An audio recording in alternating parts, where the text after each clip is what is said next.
प्रीति की नई नई शादी हुई थी। उसका पति अक्षय विदेश में नौकरी करता था। प्रीति का रहन सहन सादगी भरा था।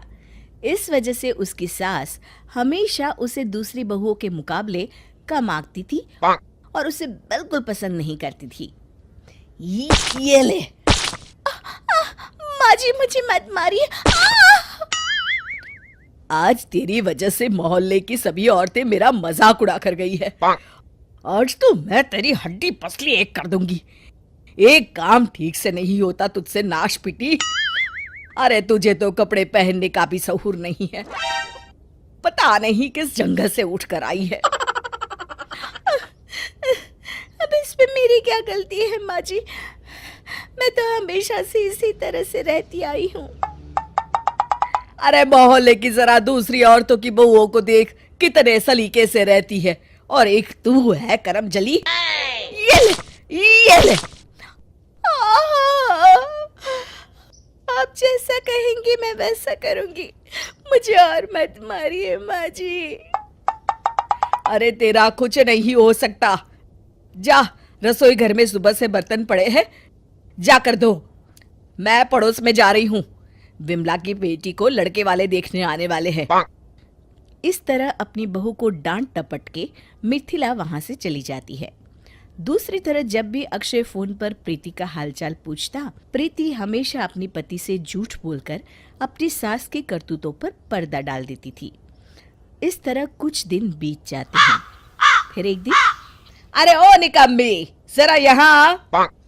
प्रीति जैसे ही रसोई घर में आती है, मिथिला जोर से उसके बाल पकड़कर खींचती है। ये क्या है? रसोई में खाने के लिए कुछ भी नहीं है? अरे मुझे बड़ी भूख लगी है, अब क्या खाऊं? माँ जी, आप ही तो कह कर गई थी कि आप अपनी सहेली के घर से खाना खाकर आएंगी, और आज मेरा उपवास है, इसलिए मैंने सिर्फ बाबूजी के लिए खाना बनाया था। हाँ हाँ, कह कर गई थी तो क्या हुआ? अरे तुझे तो बहाना मिल गया काम चोरी का। अरे 2 रोटियां और तवे पर सेक लेती तो तेरे बाप का क्या जाता? राशन तो मेरा लगना था। हे भगवान, कैसी बेवकूफ बहू मिली है मुझे। अरे भाग्यवान, अपनी गलती बहू पर क्यों थोप रही हो? अरे तुम ही तो कहकर गई थी कि तुम खाना बाहर से खाकर आने वाली हो। अब भला इस पे इस बिचारी का क्या कसूर है? आप तो चुप रहिए जी, अभी मेरा माथा बहुत गर्म है। आप बीच में ना ही बोले तो अच्छा होगा। आप नाराज मत होइए, मैं अभी आपके लिए खाना बना देती हूँ। हाँ चल जल्दी, खाना बनाकर मेरे कमरे में ले आ। मिथिला अपने कमरे में चली जाती है। कुछ दिनों के बाद अक्षय का फोन आता है। आप कैसे हैं जी? अरे मैं तो बहुत अच्छा हूँ।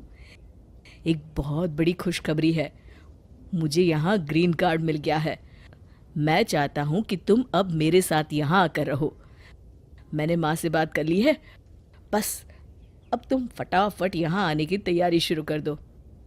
अच्छा ठीक है, अब मैं फ़ोन रखता हूँ, शाम को बात करेंगे। ठीक है जी। प्रीति फ़ोन रखकर अपनी सास के पास जाती है। तभी उनकी पड़ोसी गायत्री वहाँ आ जाती है।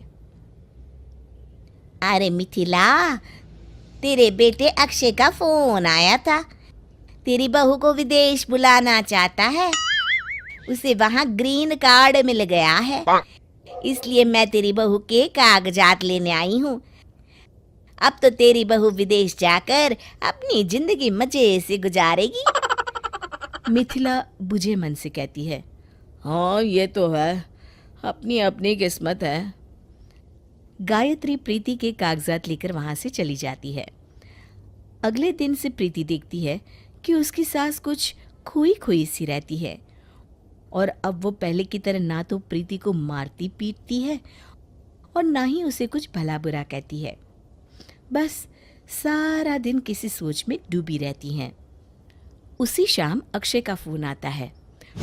प्रीति, तुमने आने की सारी तैयारी कर ली है ना? सुनिए जी, मैं अपने सास ससुर को छोड़कर कहीं नहीं जाने वाली। इस बुढ़ापे में अगर मैं ही उन्हें छोड़कर चली गई तो उनकी सेवा कौन करेगा? आखिर मैं उनकी इकलौती बहू हूँ। और फिर ऐसे भी वो कमाई किस काम की जो हमें अपनों से ही दूर कर दे। आप यहाँ थोड़े पैसे कम कमाते थे, पर अपने परिवार के साथ 2 वक्त की रोटी तो सुकून से खाते थे ना जी। तुम सही कहती हो प्रीति। जब से मैं यहाँ आया हूँ मेरा मन ही नहीं लगता। हर वक्त सिर्फ घर की याद आती रहती है। अब चाहे कुछ भी हो जाए, मैं तुम लोगों के साथ ही रहूँगा। ज़्यादा से ज़्यादा क्या होगा, कम आऊँगा लेकिन सुखी तो रहूँगा। ये हुई ना बात जी। चलिए, माँ को खाना देने का वक्त हो गया है, अभी मैं फ़ोन रखती हूँ। प्रीति अपनी सास के लिए खाना लेकर जाती है। चलिए माँ जी, खाना खा लीजिए। अरे बहू, तू जाकर खा ले, मेरी इच्छा नहीं है। और बता, तेरी सब तैयारियां हो चुकी है जाने की? अरे माँ जी, आपको छोड़कर मैं कहीं नहीं जाने वाली, वरना आपकी डांटे कौन सुनेगा और आपकी हाथ की मार कौन खाएगा। मिथिला खुश होकर कहती है, क्या कह रही है बहू? तू सच में नहीं जाने वाली? हाँ माँ जी, मैं कहीं नहीं जा रही। और सबसे बड़ी खुशखबरी ये है कि अक्षय भी हमेशा के लिए वापस आ रहे हैं। चलिए, अब आप खाना खा लीजिए। अरे आज तो मैं 2 रोटी ज्यादा खाऊंगी। मान गई तुझे, आखिर बहू हो तो ऐसी। शिक्षा अपने माता पिता के साथ रहने का सुख ही दुनिया की सबसे बड़ी दौलत है।